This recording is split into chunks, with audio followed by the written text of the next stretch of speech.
Lautan tidak hanya menjadi tempat bagi kehidupan alami, tetapi juga menjadi rumah bagi benda-benda buatan manusia yang sengaja ditenggelamkan. Proses penenggelaman benda-benda besar seperti kereta api, pesawat, kapal perang, dan bahkan jutaan ban bekas ke dasar laut menjadi sorotan dunia. Lalu, bagaimana proses penenggelaman benda tersebut? Dan mengapa hal ini dilakukan? Berikut ini, 6 kisah unik di balik penenggelaman benda-benda besar ke dasar laut.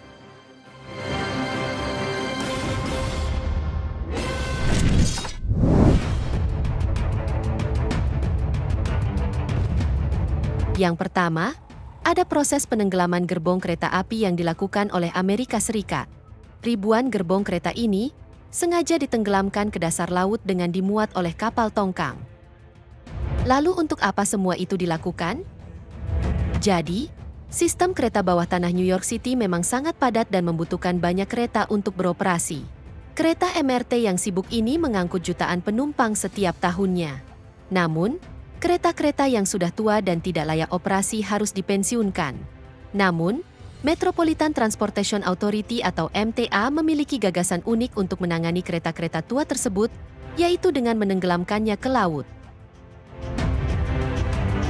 Sejak tahun 2001 hingga 2010, MTA telah menenggelamkan 2.580 gerbong ke dasar Samudra Atlantik, di mana ide menggunakan kereta bawah tanah sebagai terumbu karang buatan ini pertama kali muncul pada tahun 1990-an. Kereta-kereta yang kokoh dan tahan lama diyakini dapat menjadi habitat bagi berbagai biota laut. Sebelum ditenggelamkan, kereta-kereta ini melalui proses persiapan yang ketat. Beberapa komponen seperti kaca, kursi, papan tanda, roda, dan minyak dihilangkan untuk mencegah polusi di laut. Kereta yang sudah dibersihkan kemudian diangkut menggunakan tongkang ke lokasi penenggelaman, biasanya dalam kelompok berisi 30 gerbong sekaligus. Penenggelaman kereta bawah tanah New York pertama kali dilakukan di Slaughter Beach, tepatnya 25 km dari Indian River, di mana area terumbu buatan ini dikenal dengan nama Redbird Reef. Setelah melihat potensi positif dari Redbird Reef, banyak negara bagian di Amerika Serikat mulai menerima gerbong kereta bawah tanah bekas untuk dijadikan terumbu buatan.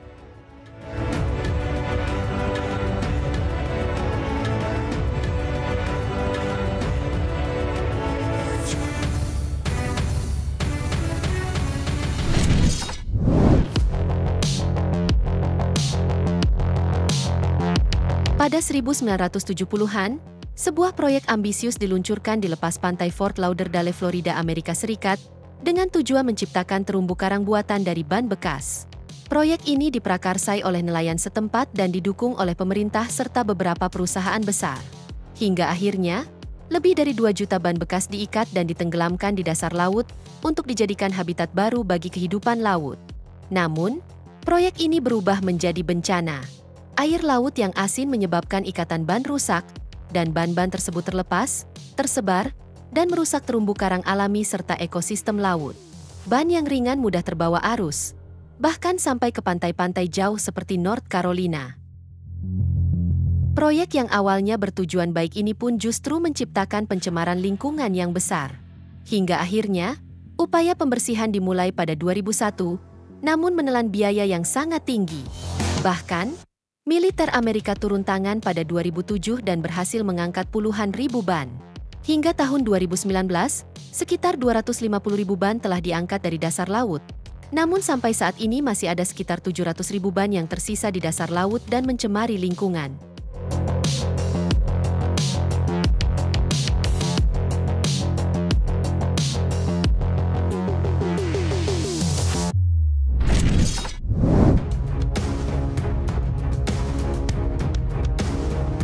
Selanjutnya, ada proses penenggelaman berbagai peralatan militer ke dasar laut yang dilakukan oleh Yordania. Berbagai peralatan militer seperti kendaraan, peluncur roket hingga helikopter tempur dibuang ke dasar laut. Lalu untuk apa semua itu dilakukan? Nah ternyata, Kerajaan Yordania menenggelamkan sejumlah peralatan militer pada tahun 2019 dengan tujuan untuk membuka museum militer bawah laut pertama di Pantai Laut Merah.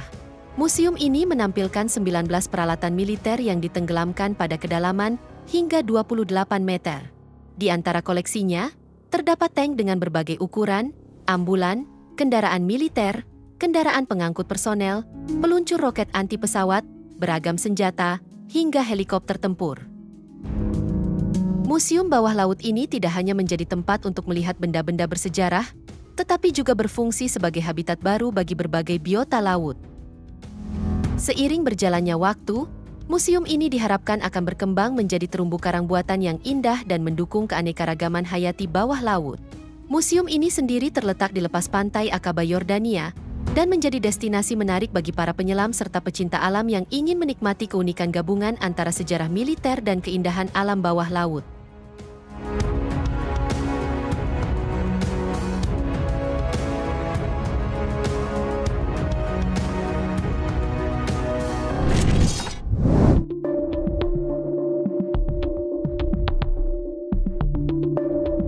Berikutnya, ada sebuah pesawat Airbus A330 dengan nomor registrasi TCOCB yang dipensiunkan dan kini berubah menjadi terumbu buatan di dasar laut.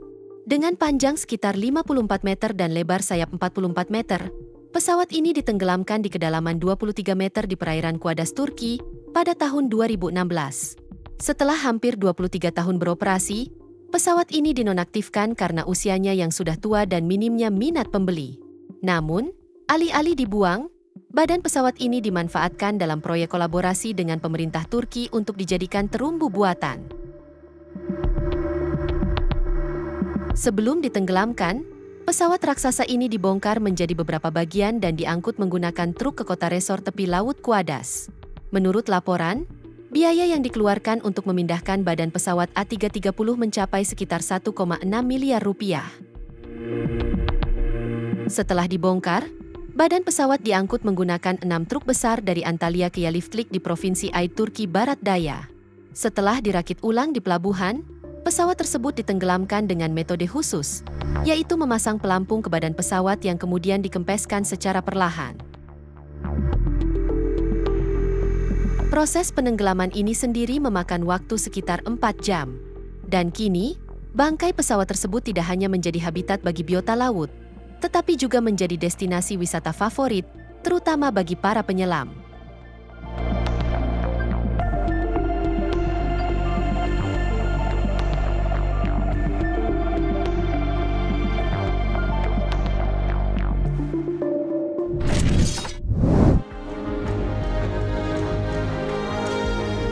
Selain kereta bawah tanah, benda-benda lain juga digunakan sebagai terumbu karang buatan, seperti yang dilakukan di Thailand. Pada awal Agustus 2010, pemerintah Thailand menenggelamkan 25 tank tempur di lepas pantai Provinsi Pattani dan Narathiwat, Thailand Selatan. Tak hanya itu saja, sebanyak 273 gerbong kereta api dan 198 truk sampah juga dibuang ke Laut Cina Selatan untuk dijadikan terumbu buatan.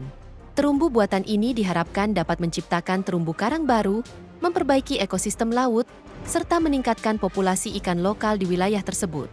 Selain itu, proyek ini juga bertujuan untuk mencegah penangkapan ikan secara berlebihan. Proyek ini menghabiskan biaya yang jauh lebih besar daripada perkiraan awal, dengan anggaran tahunan sebesar 115,7 juta baht atau setara dengan 60 miliar rupiah. Bahkan, perusahaan kereta api Thailand turut berkontribusi dengan menyumbangkan rel kereta api dan kontainer bekas. Departemen Jalan Raya Thailand juga memberikan kontribusi berupa pipa dan pilar beton, yang semuanya ikut ditenggelamkan ke laut sebagai bagian dari terumbu buatan. Proyek ini dinilai sukses karena telah mendukung pertumbuhan biota laut yang beragam, mulai dari bunga karang, kerang, hingga tritip.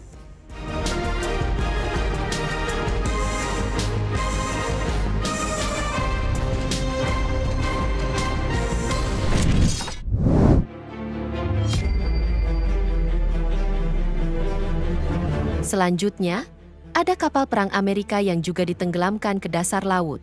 Kapal ini adalah kapal induk USS Oriskany dan kapal angkut USNS General Hood Vandenberg, yang dulunya merupakan bagian penting dari Angkatan Laut Amerika Serikat. USS Oriskany sendiri adalah kapal induk yang dibangun setelah Perang Dunia Kedua. Dengan panjang sekitar 270,6 meter dan lebar 39,3 meter, Oriskany sudah berlayar selama 25 tahun dan memiliki kecepatan jelajah hingga 33 knot. Namun pada tahun 1976, kapal induk ini dinonaktifkan dan disimpan selama bertahun-tahun. Hingga akhirnya, pada 17 Mei 2006, kapal ditenggelamkan sebagai terumbu buatan di lepas pantai Pensacola, Florida, dan dikenal sebagai Great Barrier Reef. Proses penenggelaman kapal ini terbilang sangat kompleks dan membutuhkan persiapan matang. Kapal ini dibersihkan dari bahan-bahan berbahaya sebelum ditenggelamkan menggunakan bahan peledak. Tak hanya USS Oriskany, terumbu buatan juga tumbuh di dalam USNS General Hoyt Vandenberg. Kapal ini adalah kapal perang yang sudah digunakan oleh Angkatan Laut Amerika Serikat selama bertahun-tahun. Dengan panjang sekitar 159 meter dan lebar 21,6 meter, Vandenberg mampu berlayar dengan kecepatan 19 knot. Namun, setelah dinonaktifkan pada tahun 1983, kapal ini diputuskan untuk ditenggelamkan sebagai terumbu buatan pada tahun 2009. Proses penenggelaman kapal Vandenberg mirip dengan kapal Oriskany, di mana kapal ini dibersihkan dari bahan berbahaya dan kemudian ditenggelamkan menggunakan bahan peledak. Kini, Vandenberg menjadi terumbu buatan terbesar kedua di dunia setelah Oriskany dan telah menjadi rumah bagi beragam kehidupan laut.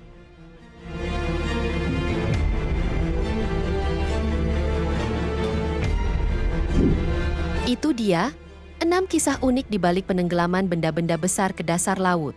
Semoga informasi ini bermanfaat, dan sampai jumpa di video menarik kita selanjutnya.